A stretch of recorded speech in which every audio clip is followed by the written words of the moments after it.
have to hand paint these, you know, these shingles that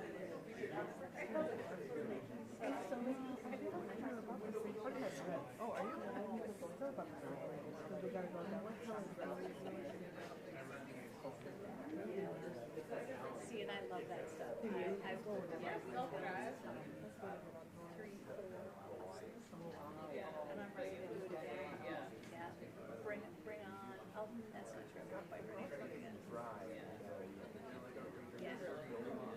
No, we're gonna sell maybe our primary house and go to like a, you know, luxury townhouse kind of situation.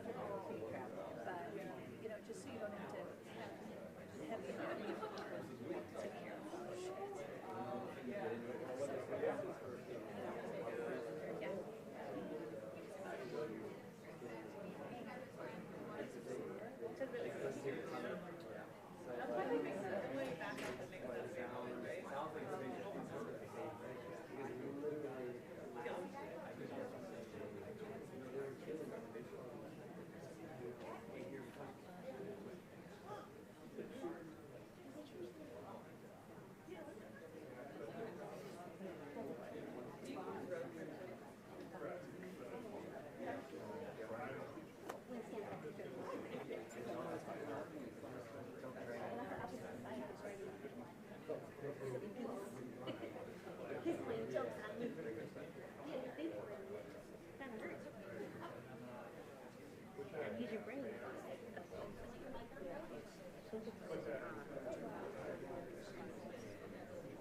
Yeah, turn it off.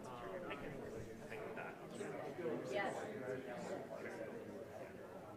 No. Yeah. Yeah, 1 hour.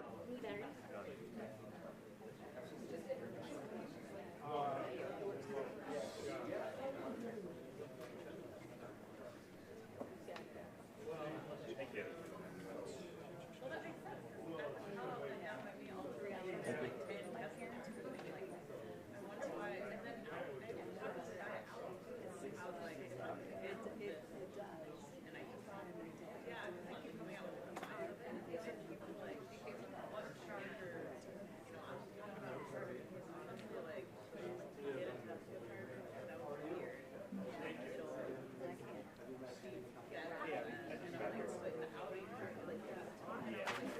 yeah. Yeah, I think it's right at 1 a.m. Oh, 1 a.m. or up at 5 in the morning. I say come back at like 7. Judge Carey has wherever we were actually supposed to be on that Monday. Yeah. They have the Audi basically station. And then they have Paul. So 7:30.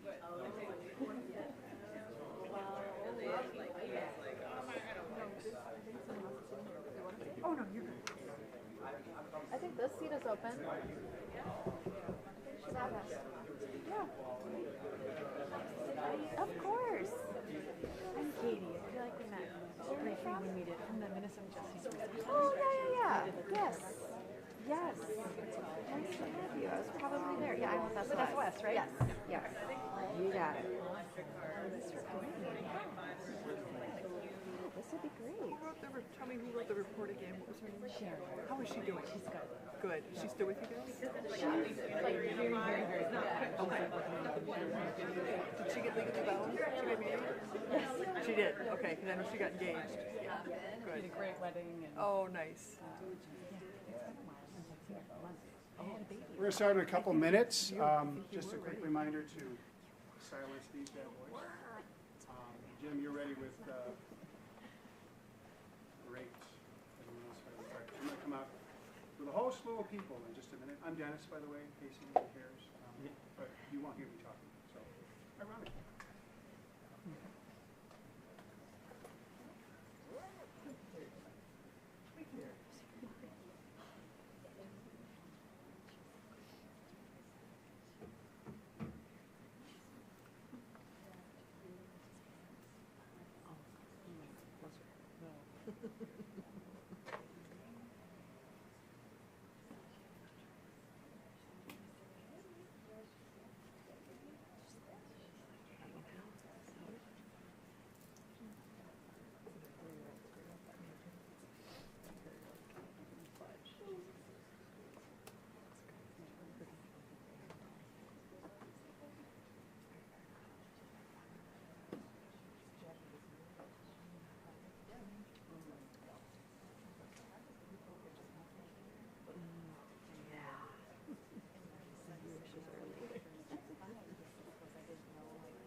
told me today, apparently it's like the spring color this year, and I didn't even know that, so I'm trending.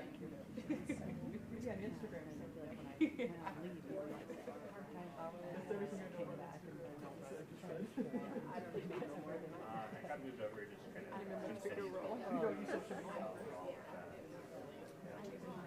Obviously, because of that, it like turns me away. But I don't know.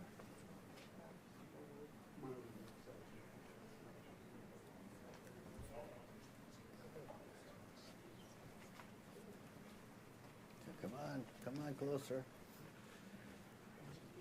We've got a big group here today.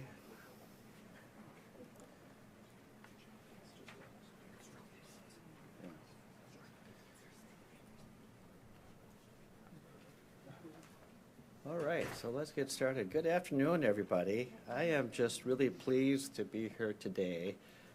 First of all, I want to acknowledge a lot of people that are out here.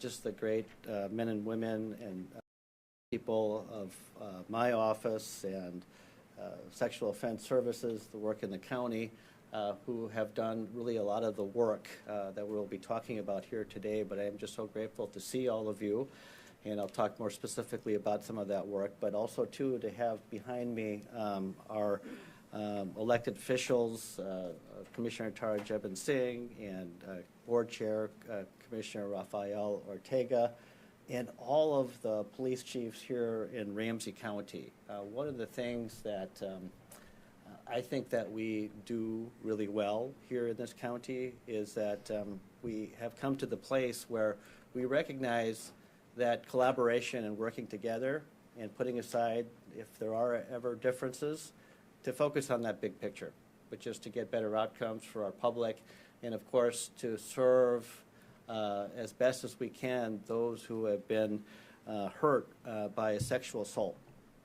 And that work is near and dear to my heart, and it really began a long time ago. It was in 2016 when we came to this recognition, and I want to recognize Emily Heeman here today, who kept talking to me and putting things into my head about the truth that we just weren't getting a lot of these cases. So when a sexual assault victim raises her hand and reports to the police, they will come and do an investigation. But what was happening back then was that a lot of these cases were not actually coming to my office, and something was happening, not in a good way, in the context of how we were showing up to respond to that victim, and also too, I think from a prosecution standpoint, during that time period, our charging rate was about like 39%. It was very low. So I think we needed to actually have some reflection, but we also needed to have that supported by research and data. So we did an exhaustive 2-year study.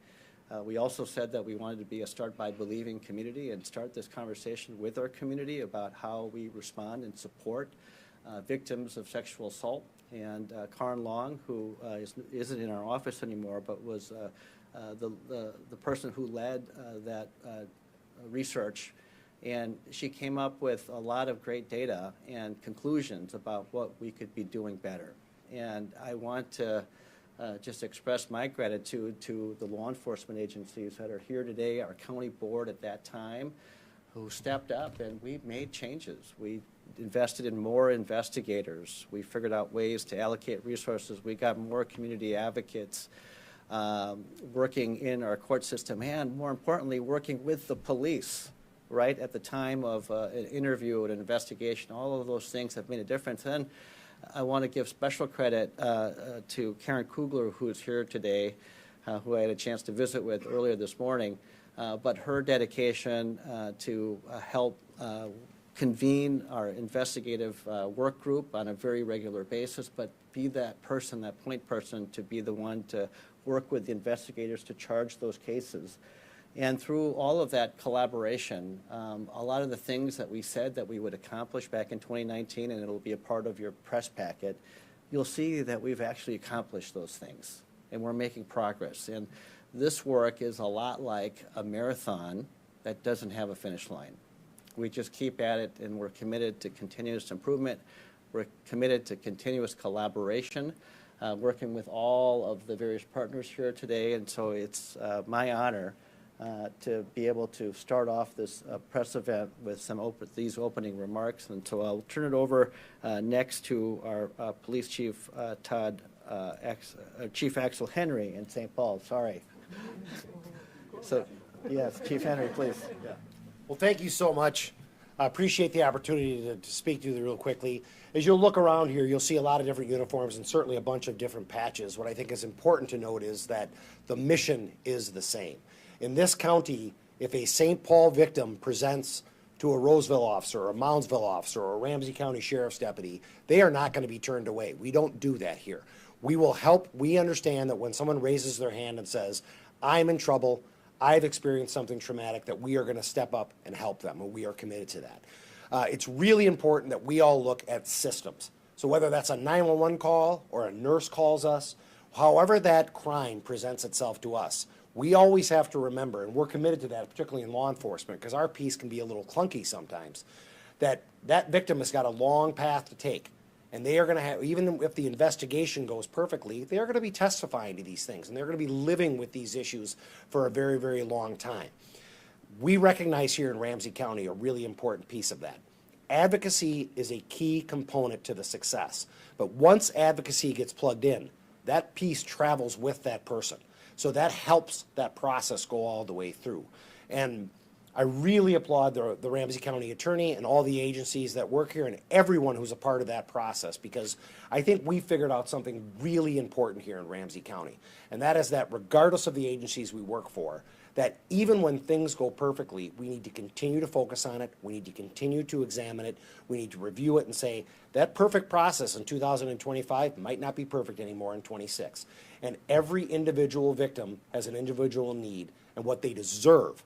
In fact, what we are compelled to do here is to make sure they get the service that best suits their situation and that meets the needs of that process all the way through, so that we can keep people as whole as possible, always recognizing that the victim is at the center of this process, and that has to guide our behaviors. So on behalf of the police officers standing up here, and in fact, on behalf of the police departments up here, thank you so much for giving me a moment just to say a few words, and I applaud everyone for being here. So our next speaker is BCA Commissioner Drew Evans, and one of the things that we're announcing today, and it's been a great partnership, but we just when we launched our implementation plan back in 2019, we recognized that one of the things that we needed to do was prioritize forensic testing, because one of the conclusions is that our victims and survivors were waiting too long, right? So we needed to expedite these processes. And our BCA superintendent, Drew Evans, has done a remarkable job of reducing those wait times, not only in Ramsey County, but across the board. And so one of the things that we're announcing today is that we are going to continue for another 2 years with Ramsey County having prioritized forensic scientists available to us for our sexual assault cases as well as our firearm cases. So I'll turn it over to Drew Evans. All right. Thank you, County Attorney Choi, and thanks everybody for being here today. And when he noted Todd Axtell, I think what's important in that, though, and what I wanted to note for everybody, is that I think it shows you the collaboration that is an ongoing commitment. This is Chief Axtell was committed to this, and you're seeing the reaffirmation today from Chief Henry, really going that this is across generations for the law enforcement and the people that have been here before. You see all of the law enforcement agencies that are here today continue to be committed to this process that's been driven in this county for a very long time in terms of that continuous. Chief Henry noted have not been perfect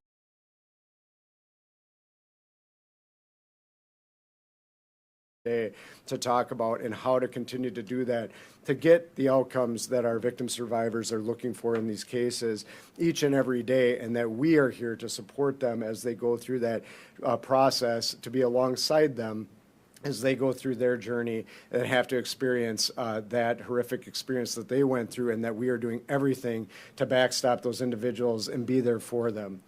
As County Attorney Choi noted, the BCA continues to be a partner to all of my law enforcement partners up here. And this is a very collaborative county, as you're seeing here today. And I've always been so impressed working here with my law enforcement partners, how they collectively get behind the ideas that make a difference in public safety and matter in this county, and do it collectively to have that consistency. As County Attorney Troy noted, not only does the support that this county has provided provide prioritization so that they can collaboratively work together on identifying the cases that are most need to be tested most quickly so that they can get to those answers. We also, it's an important part of our legislature that has stepped up, provided funding for our BCA laboratory, and for the first time in my memory, we don't have an actual backlog, meaning cases that are pending 90 days or more. As part of that, the legislature has set a goal for the BCA and all laboratories to test all sexual assault examination kits in 90 days or less. We are meeting that right now. And that's very important to be able to seek justice in these cases, to get those answers quickly, to put those answers in our investigators for them so that they can follow up on these cases as quickly as possible, to move them to the county attorney's office so that people aren't waiting days, weeks, months, years to have answers in their cases. In addition, the legislature enacted a Track It, which is software that tracks every single sexual assault kit across the state of Minnesota. And then working with our advocacy partners and law enforcement and prosecutors, we continue to tweak that system so our survivors are able to log in and see exactly where their kit is in the process at any given time. We've often heard from our victim survivors that one of the most difficult things to do is to go home and wait, and to not have answers and not understand the process that is happening, and to make sure that there's accountability built into that process, which all of us support in our own organizations.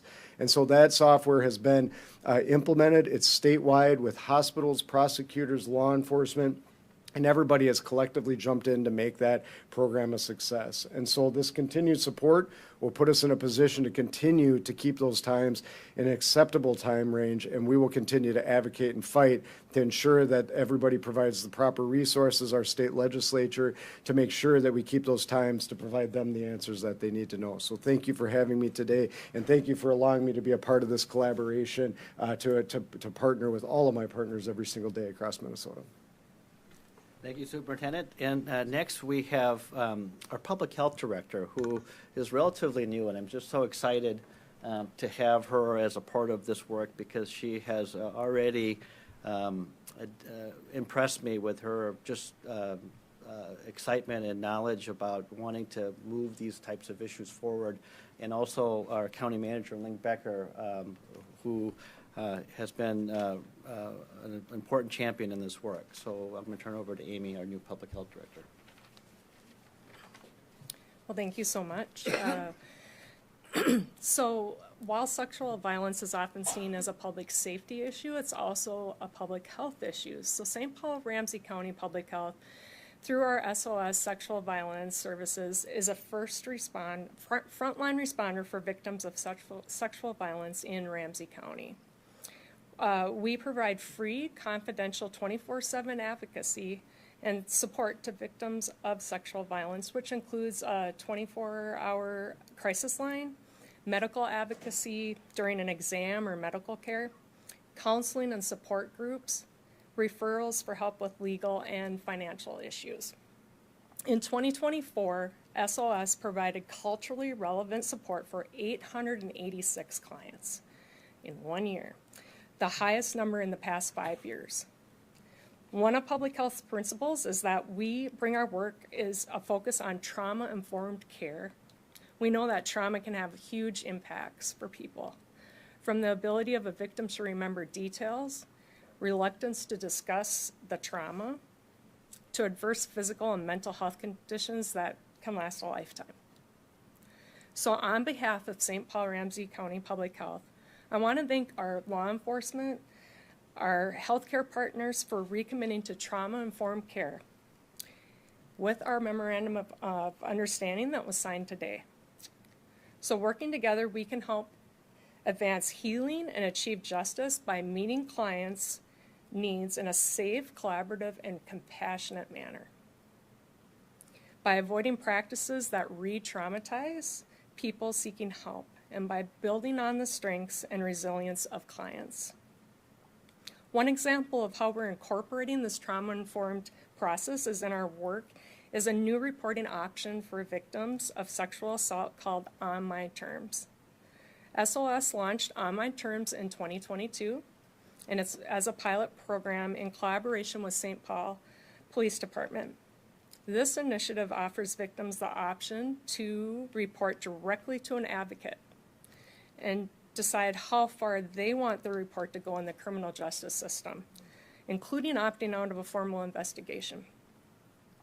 On My Terms demonstrates the partnership between SOS advocacy and law enforcement and highlights a commitment to explore new and innovative ways to support our community while they decide what justice looks like for them.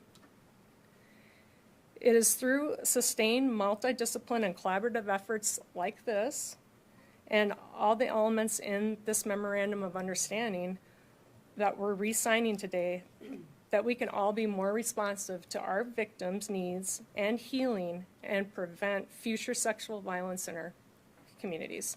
So thank you all for being here.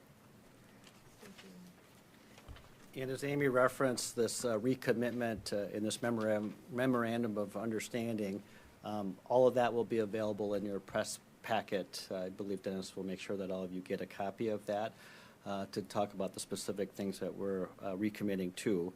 The next speaker is Kayla Richards from the Minnesota Justice Research Center. And before I bring her up here, I wanted to just talk a little bit about some of the things that Amy had highlighted about, it's this continuous improvement about trying to recognize that our best is not good enough, that we need to always be thinking about. Chief Henry talked about this as well, about always reevaluating our efforts. And when we talk about racial disparities, oftentimes we don't talk enough about those who have been harmed.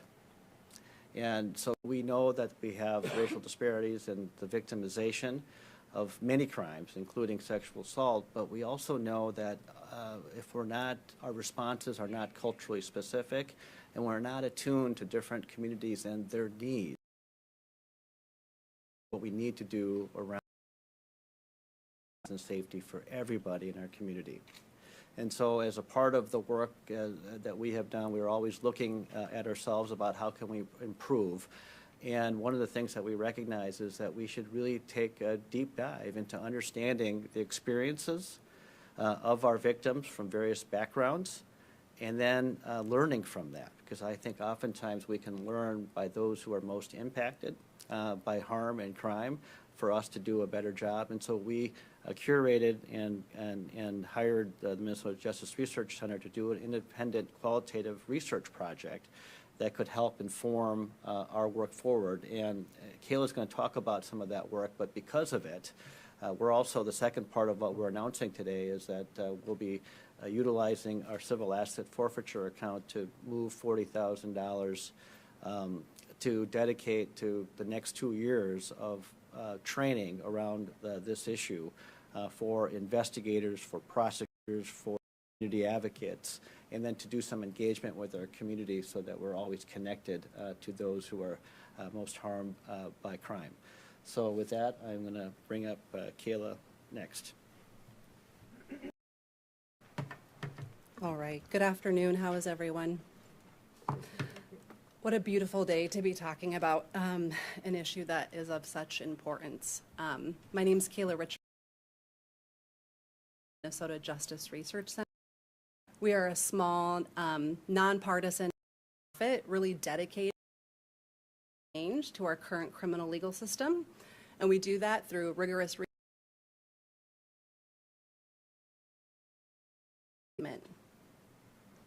When a groundbreaking study revealed that incidents of sexual violence in Ramsey County were being severely underreported and that very few of the reported cases were bringing justice for survivors, the Ramsey County Attorney's Office launched significant efforts to transform its sexual violence response. As part of those efforts, they reached out to us at the Justice Research Center to support their work in engaging survivors directly. We know that Black, Indigenous, and other women of color are disproportionately impacted by sexual violence. Recognizing this, one of Ramsey County Attorney's Office's core objectives was to directly engage BIPOC women survivors to better understand their experience and Ramsey County's blind spots and improve its practice. At the MNJRC, we strive to center impacted voices in our research process. So in 2023, we set out to answer some critical questions like, How are BIPOC women survivors of sexual violence experiencing the legal process of reporting assault in Ramsey County? And why are others simply not reporting at all? What needs to be improved, and how can we involve these survivors in those improvements?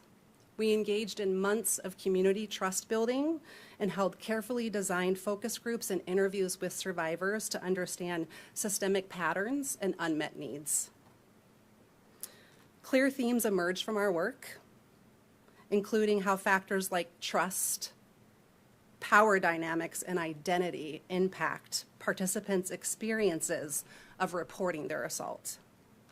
Our research also showed us the importance of community-based supports for survivors. Based on our research, we recommended that Ramsey County invest in SOS and other community-based supports for survivors, that we increase our culturally responsive and trauma-informed police training, and that we improve things like communication and consistency and compassion across the entire system. Finally, we recommended that we continue to involve BIPOC women survivors and center their stories, their lived embodied experiences as part of this transformation. We at the MNJRC sincerely appreciate the Ramsey County Attorney's Office's commitment to examining its current practices and centering those most impacted in an effort to transform sexual violence response in the county. They set an example for counties across Minnesota for the critical self-evaluation and reflection necessary to ensure BIPOC women survivors feel heard and valued as they seek both justice and healing from their experiences. We know that the work must continue, and we hope other counties in the state will also start to examine their practices and commit to change. We at the MNJRC will be here and be ready to be part of that change. Thank you. Thank you, Kayla. And last but not least, Commissioner Rafael Ortega will give some closing remarks, and we can take some questions. But I really appreciate, Commissioner Ortega has been here as a commissioner throughout this whole time, since we began our initiative back in 2016 in this conversation, and Commissioner Ortega has been a part of supporting those efforts when we're talking about the investments that we made back in 2018 to get more advocates into SOS. When we started having those critical conversations with city councils across the county and agreeing and committing to be a Start By Believing community. And so, Commissioner Ortega, I just appreciate your longstanding support and commitment to furthering and improving our system-wide, county-wide response. So, Commissioner Ortega. Thank you. Thank you. You know, I have a litany of the successes of this collaboration, and I feel like if I just read my notes, I'm just repeating what everybody just stated.